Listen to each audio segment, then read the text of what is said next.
So the Mishnah introduced us to the interesting case of if one purchases an animal from an akum, and again, there's a legitimate issue, has the animal given birth or not? Obviously, we're in this for Bechor purposes. So essentially, what the Mishnah said, what Rabbi Shmuel said is, we gauge this biologically. That essentially, again, if I bought the animal young enough that it would not have birth, I assume then that the animal, while I own it, is in fact the Bechor. Whereas if I bought an older animal that had been capable of giving birth already, then ultimately, again, Rabbi Shmuel says that I assume that it is a suffix. So we discussed yesterday why a suffix. So we saw again Choshish Lemiyuta. We saw a variety of different opinions. With that, let's pick up. Tan Rabbanan. Eis Bashnasa. So we'll say a brayso over here that pretty much quotes the same idea as the Mishnah. So Eis Bashnasa. I go ahead and I buy a goat within a year. Vadai lekoin. So we'll say ultimately again, when that animal gives birth, that ultimately again, that animal is considered to be a vadai bechor. Remember again, we assume that a goat does not give birth within the first year, or rather only gives birth within the first year. And therefore again, if I bought it within a year, when it then subsequently gives birth, I assume that that is the first of its offspring, and therefore again, it's a bechor that's given to the kohen. Mikaro lahalon. If I buy a goat that is older than that, suffix, ultimately, again, then it's a suffix. I'm not sure, did the animal give birth, did the animal not give birth? And remember again, although we reviewed it multiple times, what do you do with a suffix bechor? You allow it to graze until it develops a mum. You then redeem it, ultimately, again, with its mum, and you're permitted to go ahead and consume it. Next, para, bas shalosh. If you buy a cow within 3 years, right, within 3 years old, vadai lekoin. Then we assume the first, when that animal gives birth, we assume that in fact is the first offspring of that par, and therefore again, vadai lekoin. We assume it's a vadai bechor, and therefore it belongs to the kohen. Mikaru lahalon. But again, if I go ahead and I purchase it above 3 years old, then suffix. Ultimately, again, I'm not sure, is that a firstborn animal, not a firstborn animal, and therefore treated like suffix bechor. Next, chamora kipara. A chamora, a donkey, is treated just like a cow, 3 years old. Good. Rabbi Yossi Rabbi Yehuda Omer. Rabbi Yossi Rabbi Yehuda apparently disagrees with the chamora, and he says, bas arba ashanim. He disagrees, and he says, no, a chamora is not like a cow. A chamora is like a chamora. Right? Chamora apparently, again, is 4 years old. Cow is 3 years old. Good. So says the Gemara, Ad kan divrei Rabbi Yishmael. So up until here, I both say these are the words of Rabbi Yishmael. Good. I both say now the truth is this echoes the Mishnah. This echoes the Mishnah with I think maybe in this price over here it records the descending opinion of Rabbi Yossi Rabbi Yehuda, who distinguishes between a chamora and a para, whereas in our Mishnah, the Mishnah makes no distinction between those two animals. Fine. Kisha ne'emru dvarim lefnei Rabbi Yoshua. When these words were said before Rabbi Yoshua, I will say this is very interesting. Amru lahem, Rabbi Yoshua said to them, Tsu'u amru lo Rabbi Yishmael. Ta'isa. Wow. Go back and tell Rabbi Shmuel, you made a mistake. You made a mistake. Why? So listen to this. Ilu bivlad bilvat habehema nifteres hayakid varecha. If the only way that an animal would exempt subsequent births from Bechor would be if it delivered a viable offspring, then you would be correct. Ella, simin havlad behema daka tinuf, ubegasa shalyo, ubeisha shapir v'shayas. We'll say, now watch this. What Rabbi Shmuel is coming along and what Rabbi Yeshua is coming along and saying is as follows, is like this, which is that halacha l'maisa, Rabbi Shmuel, you are presupposing that in order for an animal to be called a bechor, it has to be a viable birth. Right? What Rabbi Yeshua is saying over here is that halacha l'maisa, even if the animal does not give birth to a viable offspring, but has some type of miscarriage, so that miscarriage, of course, that miscarriage won't quote unquote be the bechor because it's a non-viable offspring. But what does it do? It exempts the one that comes after it from being the bechor. So that's what Rabbi Yoshua. So we'll say, just so you understand, just so you line it up. Rabbi Yoshua in this brisa it appears is saying the same type of thing that Rabbi Akiva in our Mishnah said. So let's read this once more. So it's Kishnamru Dvarim Rabbi Yoshua. When they came and they relayed Rabbi Shmuel's words in front of Rabbi Yoshua, Amr Lahan, Rabbi Yoshua said to them, Tzu, Amrulo Rabbi Shmuel to Isa. Go back and tell Rabbi Shmuel, Rabbi Shmuel, you made a mistake. Ilu bivlad bilvad abehema nifteres hayikid varecha. If it was true, if the only thing that exempted a subsequent offspring from the Bechor designation was the actual birth of viable offspring, then you would be correct. However, again, Ella simin havlad bevehema daka tinuf. But for a behema daka, if a behema daka literally again has some type of discharge, right? Tinuf means some type of discharge that clearly has some type of disintegrated embryo inside of it. So ultimately, if a behema daka has that type of discharge, then ultimately what will be the halacha, at least according to Rabbi Yoshua, that halacha l'maisa, any subsequent offspring that was born would not be a bechor. Ubegasa, and by behema gasa, a larger animal, shilya, if there's an amniotic sac, right? If there's some type of placenta that's born from the animal, that's also a siman of avlad, that would ultimately exempt the subsequent offspring from bechor. Ubeisha, and by human being, by a woman, shafir v'shalya, whether she goes ahead and she births something that looks like an embryo or a placenta, that would also be enough to do what? To exempt subsequent offspring from bechor. Va'ani, Rabbi Yeshua is still speaking. Va'ani ein ani omer kain. Now we're going to explain what this means. And Rabbi Yeshua says, but me personally, I don't hold this way. Ella is shetinfa bas shisha yoledes besoch shnasa. So Rabbi Yeshua says like this. What I hold is that even an goat shetinfa, let's say a goat miscarried. A goat miscarried and had this discharge which clearly indicates that it miscarried. So bas shisha yoledes besoch shnasa. Even if she miscarried at 6 months, she could still go ahead and birth within that same year. Birth within that same year. Rachel shetinfa bas shnasa. Similarly, again, if a sheep went ahead and miscarried ultimately within a year, yoledes besoch shtayim, she could go ahead and give birth within the next year. Rabbi Akiva. So Rabbi Akiva says, Ani lo basi lidei midazu. I did not come to this same type of halacha, literally again to the same type of measurement. Ela kol shi'adua shebichra ein kan lekoin klum. So Rabbi Akiva says like this, in my estimation, any time you know that this animal gave birth previously, then the subsequent birth is not given to the Kohen. But anytime I don't know that the animal went ahead and gave birth, hare zu lekoin safek. Ultimately, again, it's a safek whether or not it's a bechor. Therefore, again, yochal bemumo lebailim. Ultimately, again, because it's a suffix, what do you do with a suffix bechar? With a suffix bechar, ultimately, again, it is given, it is allowed to graze until it develops a mum, and then it's consumed by the owner. So both say, so interestingly enough, over here, we seem to have 3 shitos. We have Rabbi Shmuel, Rabbi Yoshua, and Rabbi Akiva. Rabbi Shmuel's shita we understand, same thing as the Mishnah. Rabbi Shmuel's shita essentially is if you buy an animal young enough, that it is not yet at the age of maturity of giving birth, we assume it didn't give birth, and therefore the first time it gives birth, that is a bechor. You buy it at a more advanced age, where there's the possibility that it already did give birth, the offspring is suffix bechor, yochal b'mumo. That's Rabbi Shmuel, the clearest shita so far. Rabbi Yoshua, seemingly saying that what? That halacha l'maisa, Rabbi Shmuel, what you're not taking into account is the possibility that the animal miscarried. That's what you're not taking into account. And that apparently is a very real possibility. And it almost appears that what Rabbi Yoshua is actually saying is what? That every case where you purchase an animal would be what? Suffix bechar. Because it's always possible that the animal miscarried. The problem then is that Rabbi Yoshua himself says, but I don't hold that way. Because even now, what that means, he doesn't hold that way, we're going to have to see. And then Rabbi Akiva, who comes along and says what?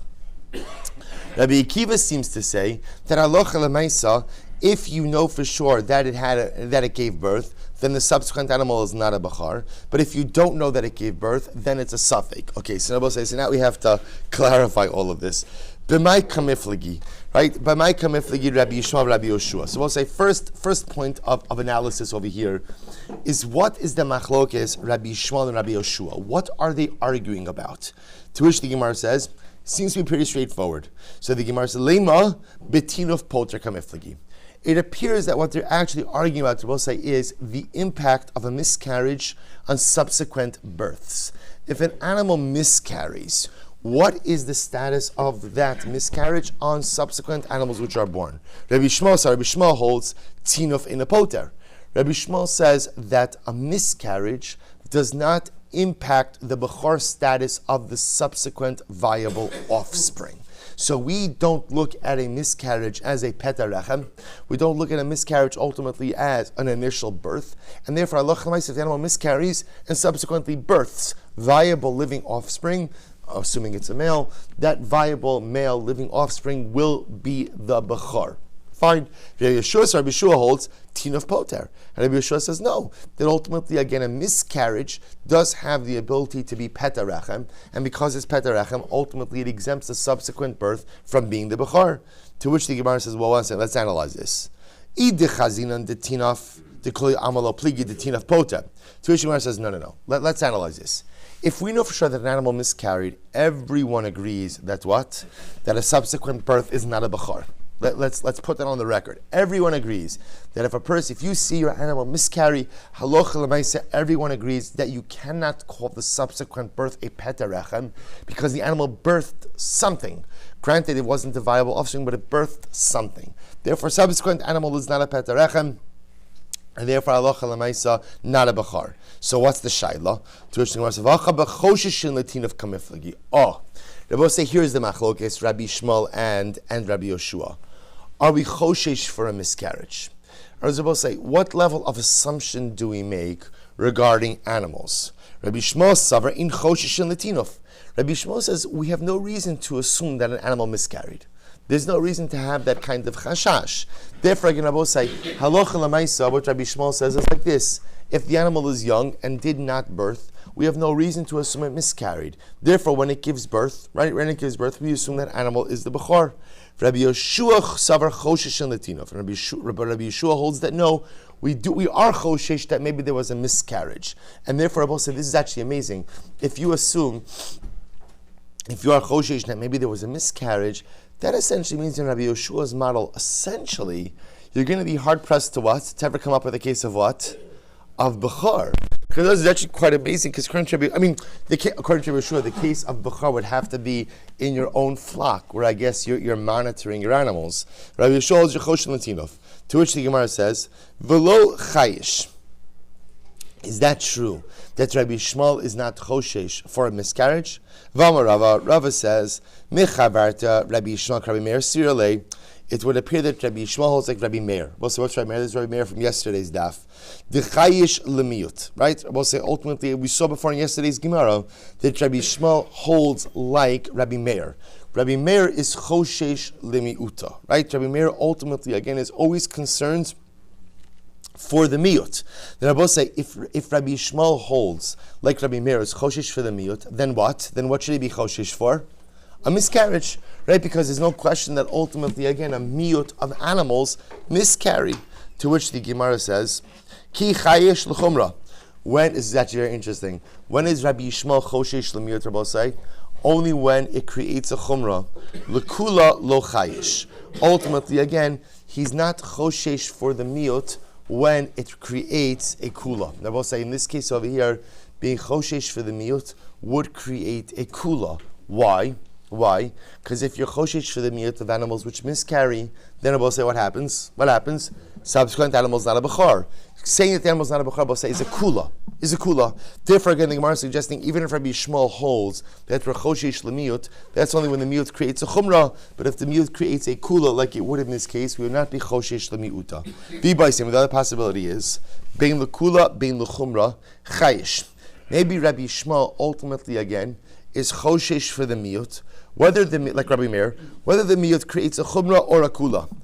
So what's the situation? So we'll say if that's the case, that Rabbi Shmuel is choshesh lemiuta, then einochinami he should be choshesh that the animal miscarried, in which case a subsequent birth is not a bechar. V'hacha. So what's the case over here? Is actually very interesting. B'mitanefes v'chozeres v'yoledes b'soch shnasa kameflagi. Rabbi say here is a more fundamental, almost like biological machlokes. can animals or do animals miscarry and then once again become pregnant within the year? So this refers, like for example, gestational period of a goat, which apparently is 6 months. Right, so halacha l'maisa, do we say that an animal could miscarry and then become pregnant and deliver again within a year? So watch this. Rabbi Shmuel savar mitanafes ve'eno chazeres v'yoledes. Right, besoch shnasa. So Rabbi Shmuel holds like this. Rabbi Shmuel holds that an animal cannot miscarry and then immediately become pregnant afterwards so as to give birth within the same year. He holds that is not biologically possible. Therefore, v'hamida olid, and therefore if you see an animal which ultimately gave birth within the year, vaday lo tanif, it certainly did not miscarry. So it's interesting enough what Rabbi Shmuel essentially says is like this, that if you see an animal that gives birth within a year, that almost tells you with almost absolute certainty that what? That it did not go ahead and miscarry within that year. Therefore, halacha l'maisa, you could assume that animal is a bechar. Rabbi Shua holds mitanefes v'chozeres yoledes b'soch shnasa. First wide line of Osei Chaf Amud Aleph. Rabbi Shua on the other hand holds that no, an animal can miscarry and then ultimately what? Become pregnant again and give birth within that same year. Therefore, I will say, interestingly enough, in Rabbi Yeshua's model, even if you have that Eiz Bashnasa, right? Even if you have that goat that is 1 year old and it gives birth, Halach L'Mais Rabbi Yeshua's model, it's going to be what? Safek Bechar, which is really quite amazing. So we'll say, it's really fascinating because it sounds like according to Rabbi Yeshua, you can have cases of Bechar, but it almost sounds like to have a Bechar Mamish, this would have to be your animal from birth that pretty much you've been monitoring. Otherwise, you would run into an issue of suffix, which is quite interesting. I'm sorry? Correct. So, it would have to be an animal that has been monitored. Correct, right. It doesn't have to be born to you either. Va'ani. So I'll say, so remember again, now we're going to the rest of the Braisa. So after Rabbi Yeshua espouses his Shita, he says, Va'ani eini omer kain. I don't hold this way. So what does it mean? Va'ani eini omer kain. So remember again, Rabbi Yeshua said, but I don't hold this way. What does this mean? Ela eiz shetinfa bas shisha yoledes b'soch shnasa. So Rabbi Yeshua says, but I hold that if a goat went ahead and miscarried at 6 months, it can go ahead and give birth still within a year. Rachel shetinfa bas shnasa. Assuming again, if a sheep miscarried within a year, yoledes besoch shtayim. Ultimately, again, it could give birth within 2 years. So ma'ika bein gemarei l'svari. So we'll say, so what Rabbi Yeshua seems to be saying is like this: that Allah said there's a distinction between what he learned and his svara, right? And his own svara. So what's the distinction between what he learned and his own svara? To which the Gemara says, I'll tell you what. So shetinfa besof shisha. So ultimately, again, so the Gemara says v'ika benayu. So the v'ika benayu de zi'iri. So we'll say the distinction seems to be in a case where ultimately the animal miscarries at the end of 6 months. And the point of contention is the position of Ze'iri. What does Ze'iri hold? This is actually very interesting. Damar Ze'iri, ein tinuf pachos mishloshim yom. We'll say Ze'iri holds that the process of miscarriage takes place over 30 days. Now, what does that actually mean? So we'll say, interestingly enough, it doesn't actually mean that the miscarriage itself takes place for 30 days. What it means is, Ze'iri felt that for the 30 days after the miscarriage, the female animal does not accept the male. So because of that, essentially, for 30 days after the miscarriage, the animal does not become pregnant. So therefore, that's what Ze'iri says, the miscarriage lasts for 30 days. It means the process of will say, now watch this. So therefore, you're going to say, if you hold like this, the miscarriage is not less than 30 days. So watch this. Ligmare islay de Ze'iri. So ultimately, again, based on his teachings, Rabbi Yeshua accepted the position of Ze'iri. So l'svarei less leidel Ze'iri. But according to his logic, ultimately, again, he would not accept the position of Ze'iri. Now watch this, it's actually quite interesting. What's the nafkamina if you accept Ze'iri or not? So let's remember again, if you accept the Ze'iri, that essentially means that a goat would not be able to miscarry and become pregnant in the same year.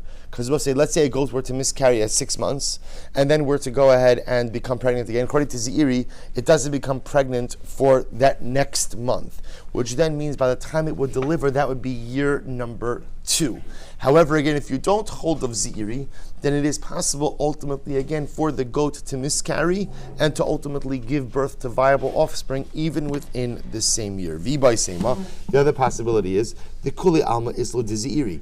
Everyone holds of Zeiri.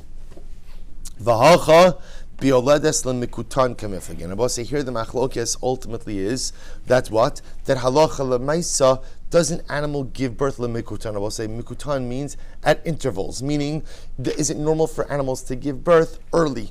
Amud Beis. So the Gemara says, Ligmari lo amrini yoledes lemikutan. Ultimately, according to what he learned before, according to his teachings, right? An animal does not give birth early. Lisvare amrinan yoledes lemikutan. But according to the svara that he espoused, ultimately an animal can go ahead and even give birth early. Look at Rashi. Ligmari lo amrina amud beis. Ligmari lo amrinan yoledes lemikutan. Hilchach lo nakat sof shisha. Lisvare amrinan de lo gamer behema miisha. Fine. So it says the Gemara. V'bay sema lo amrinan yoledes v'hacha b'miktzas chaim kekulo kamiflagi. What's the other possibility? Is that no, everyone agrees that an animal does not give birth limikutan early, and here I'll say the machlokes is, or I should say not the machlokes, but the distinction between what Rabbi Yoshua learned, his Gemara, his tradition, versus his svara, was b'miktzas hayom kekulo kamiflagi. As we'll say, do we treat part of the day like the entire day? Lisvare, according to his reasoning, amrina mixim kekulo, we will say that part of a day is treated like the entire day. Ligmare, but according to his tradition, lo amrinan mixasim kekulo. Look at Rashi, ayom shegamar chodesh chamishi o shel tinuf. So we'll say, so ultimately again, so these type of distinctions where the animal will be becoming pregnant right after miscarrying, so do you treat part of the day like the whole day, and therefore Allah Lamaisa, even on the day that it miscarries, ultimately becoming pregnant, therefore allowing miscarriage and pregnancy to occur in the same year? So does he say make them kulo? Not make them kulo. That's the distinction between his Gemara and his Svara. Fine. So we'll say, so remember again, what we're left with over here is the machlokes Rabbi Yishmael and Rabbi Yoshua. That's the fundamentalist, which pretty much is the same machlokes. Well, not the same machlokes, but that's the machlokes you have so far. Rabbi Yishmael telling me that what we do is we look at the age of the animal. If it's the age when it would normally give birth, then ultimately again, or I should say, if I bought it after it reached the age of maturity, then ultimately again, any subsequent offspring will be suffix.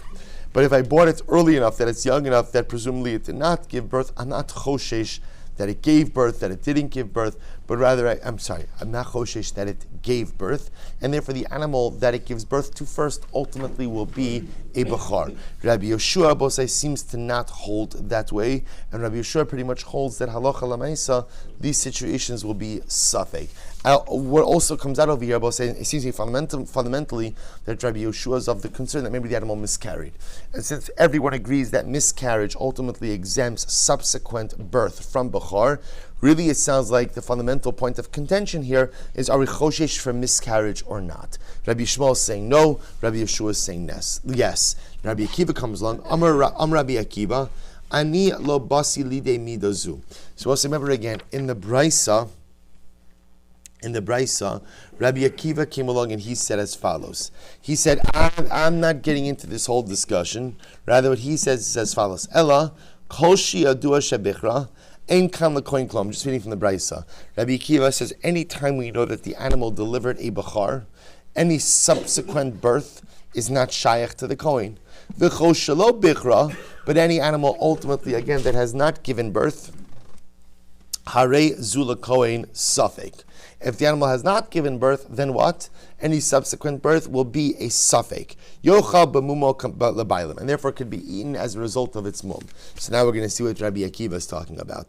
Ma'ika ben Rabbi Akiva Rabbi Yoshua. Say now, at first glance, it sounds like Rabbi Akiva is saying the same thing as Rabbi Yoshua. Remember, again, I just want to point out that there is no Rabbi Yoshua in our Mishnah, right? Ultimately, again, Rabbi Akiva in our Mishnah says what? If we're going back to the Mishnah, Rabbi Akiva was one who said, Simin havlad bebehema daka tinuf, or begasa shilya, or beisha shapir v'shalya. They will say what Rabbi Akiva seems to be saying in our Mishnah is that what?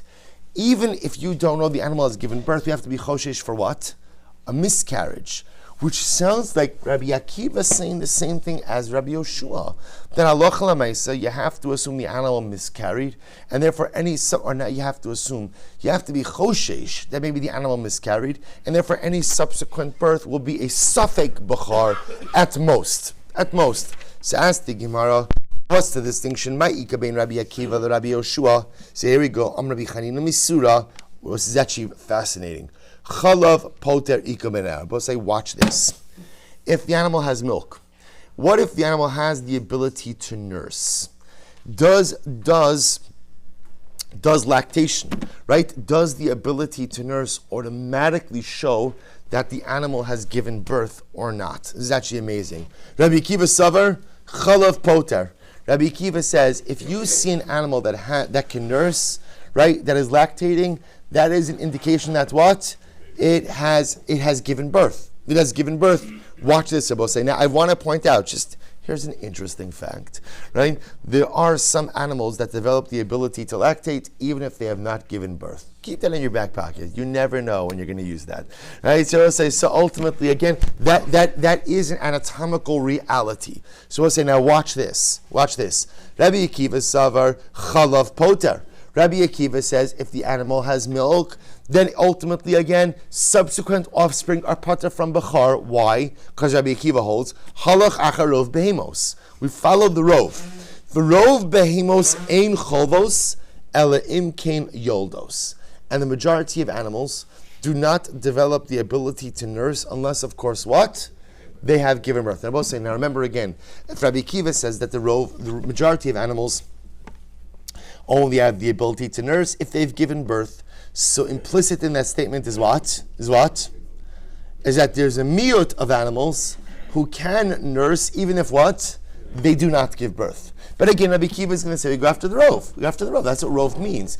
Rov means that halacha l'maisa, look at the majority of circumstances. And the majority of circumstances is that if an animal has milk, it has given birth already. Which means that when it subsequently gives birth, that subsequent birth is not a bechor. So the Gemara says, Rabbi Yeshua,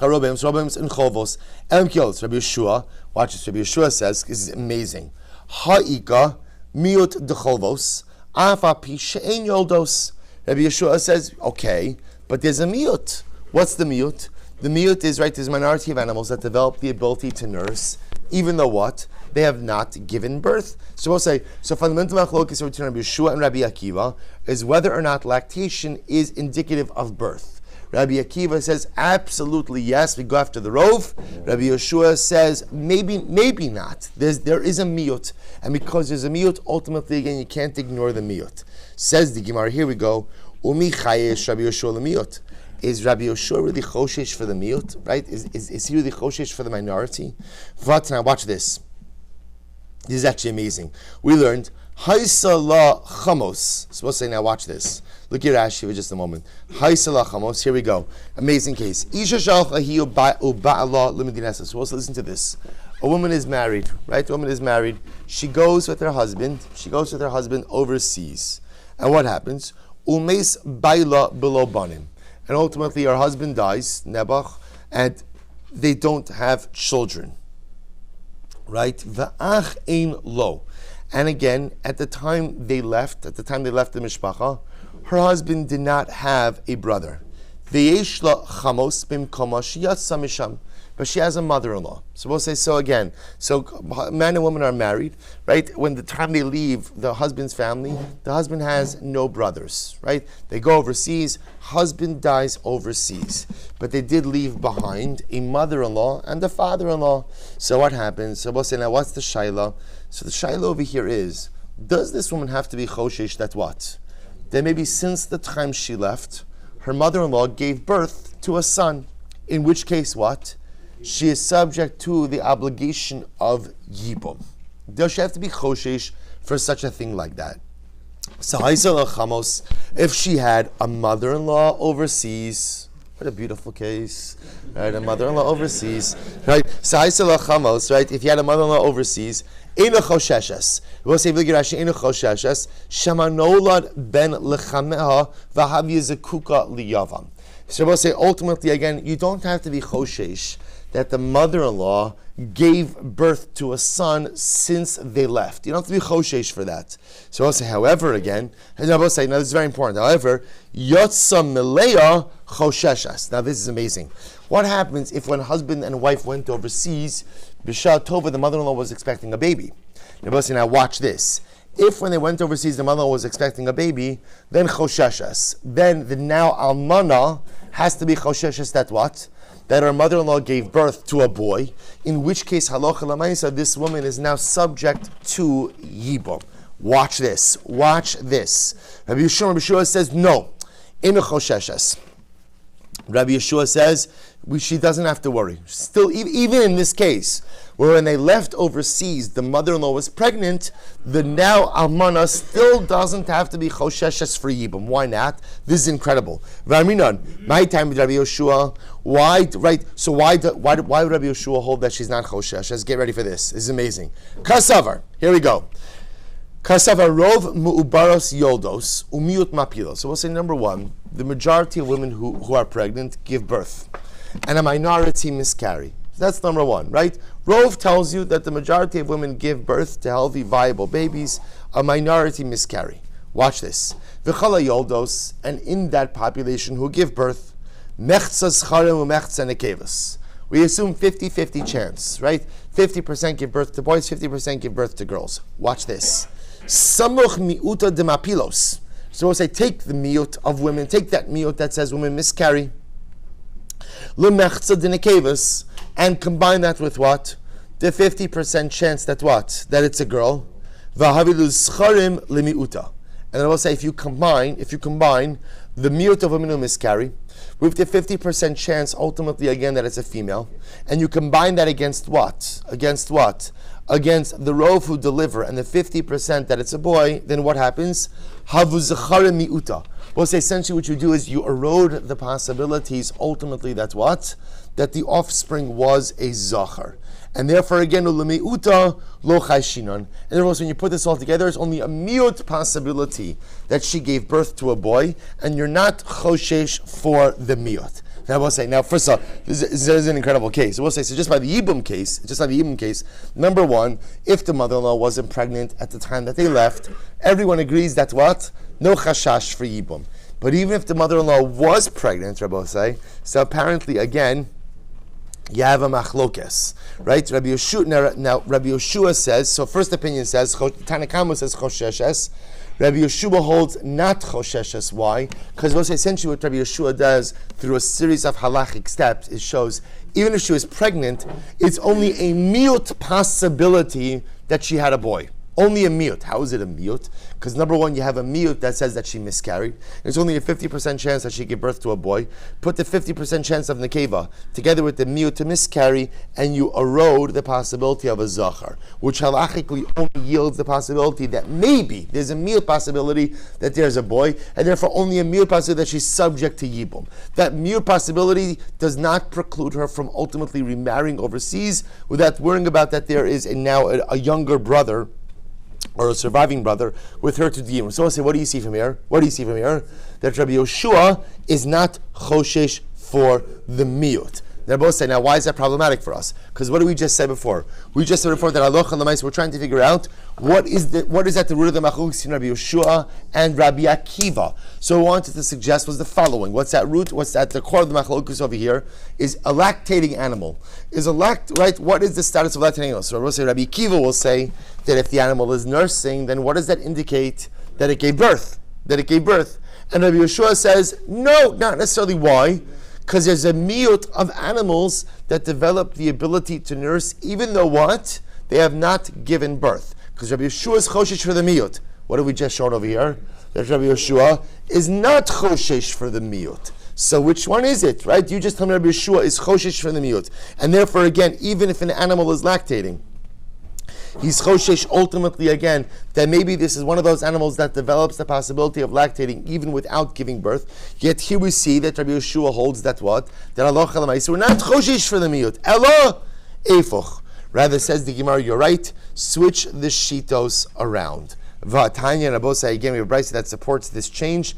Chalav poter div Rabbi Yoshua. That ultimately, again, if the animal is nursing, ultimately that exempts any subsequent birth from the din of Bechor, because we assume that if the animal is nursing, that what it is given birth. Rabbi Akiva Omer Chalav Eino Poter.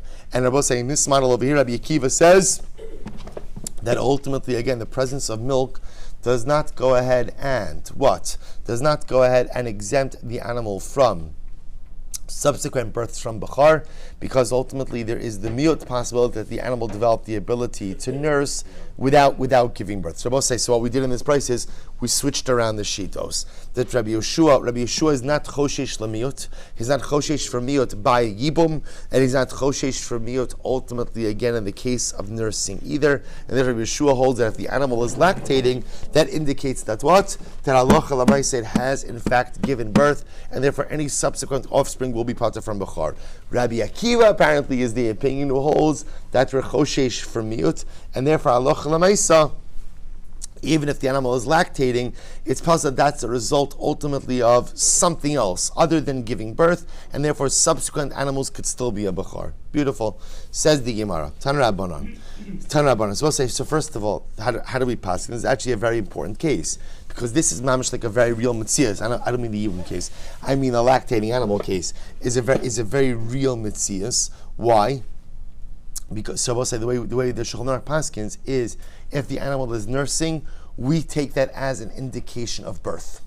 We are not choshesh for the miyut of animals that lactate even without giving birth. We always go buster the rove, and therefore if the animal is lactating, that is clear evidence for us, halachically, that the animal has given birth, and therefore any subsequent offspring ultimately, again, will not be subject to Bechor. That's how we paskin. New case. Tan Rabbanan. Gedia sheyalda shalosh banos. What's an interesting case? You have a gedi that has given birth to three daughters. Right? A female kid that has given birth to three daughters. Now, this is an interesting case.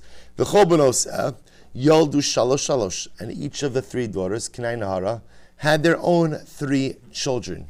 Right? They're both saying, now the great part about this case is all of this is happening when? All of this is happening within the same year. The Rabbi say what turns out is kula nichnasos ladir lehis aser.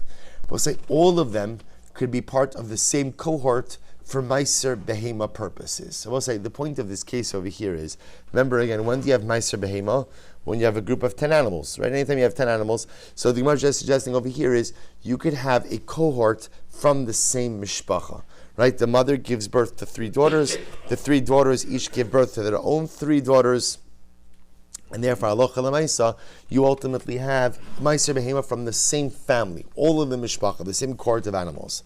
Amar Rabbi Shimon says, Ani re'isi she'isra b'sok shnasa. Rabbi Shimon says, I've seen this case, by the way. I've actually seen this happen. I've seen within one family, within the span of a year, a mother give birth to offspring, and the offspring give birth to offspring. So we'll say, so it's not the mother. Remember again, the mother we're assuming has already been tithed, right? But rather, again, it's the offspring, the three daughters, and then the three daughters themselves, who each have three offspring each, ultimately form a tithing cohort, a tithing unit. So which the Gemara says, by the way, Lamali lemisni shalosh, right? Tolit chad minayot tlas, ve'inach tarti. But say, so first of all, why do you need three offspring that give birth to three animals each? Remember again, the number I need to hit over here, in this case is what? Is 10. Right? I don't need to get, so why do you need three that give birth to three? To which the Gemara says, you're right, but remember again, it's true. I could have what? Right? I don't need all three giving birth to three, but I do need one that gives birth to three in order to hit my number. Therefore, again, Tanakulu diyoldu shalosh. Instead of saying this one 3, this one 2, this one this, we just kept it easy. We just said three offspring that have three offspring themselves. But in Achinami, I don't need to have three that give birth to three. I just need to get to the number 10. V'lamali lemisni shalosh klal. Right? Why don't you need three at all? So the Gemara says, "Lamli lemisnin shalosh klal leil du kulhu tarti v'tehader ihi v'toled ba'dayu." We'll say, why don't we just say again? She gives birth to three. let those 3 each give birth to 2, and say that the mother then gives birth to additional offspring. In other words, we'll say, why does all of the offspring have to come from her offspring? Let it be a case where she gives birth to 3, right? So ultimately, again, let each of the 3 give birth to 2, right? And ultimately, again, let the mother go back and then have more offspring, to which the Gemara says, top of Chaf Aleph, for a very important reason, Lema Kasavar, Mitanefes Eno Chazeres Yoledes Besoch Shnasa. I will say ultimately why? Because this is reflecting a view. Remember again, I will say we saw this before. This is reflecting the view that Halacha Lamaisa that says that if the mother miscarries, she does not go ahead and give birth again within the same year. I will say we're treating miscarriage the same thing as birth. If a mother miscarries and doesn't give birth in the same year, certainly what? If she births, she does not give birth in the same year. Im tim salomar mitanefes chozeres yoledes besoch shnasa yoledes vaday eno chozeres yoledes besoch shnasa. Because I will say it would appear that the Gemara is trying to teach me that even according to the opinion who holds that halacha l'maisa, if a mother miscarries within the year, that she can become pregnant. Apparently, again, the Gemara is coming to teach me that if the mother actually gives birth within a year, she will not give birth again within that same year. That's the novelty of this case. That halacha l'maisa, although we saw machlokes, what happens if the mother miscarries? Can she go ahead and give birth in the same year? And I will say, now that machlokes seems to be hinged on whose opinion? Whose opinion? Z'iri, right? About Z'iri's position that the miscarriage, quote unquote, lasts for a month, right? In that the mother does become pregnant. So, but again, apparently what the Gemara is coming to suggest to us is that even according to the opinion who holds that if a mother miscarries, she can go ahead and give birth within that same year. Everyone agrees that if she gives birth, she does not give birth within that same year. Therefore, when trying to establish a case of a family which creates its own Meiser Behema cohort, the way it's going to work is how the mother gives birth to offspring, those offspring then give birth to those same offspring, but you can't create it as a case where the mother gives birth to offspring A and then gives birth to a second set of offspring, because that second set of offspring would not be in the same Meiser Behema cohort as the first. We'll stop over here. Pick up Mitzvah to 2 dots tomorrow.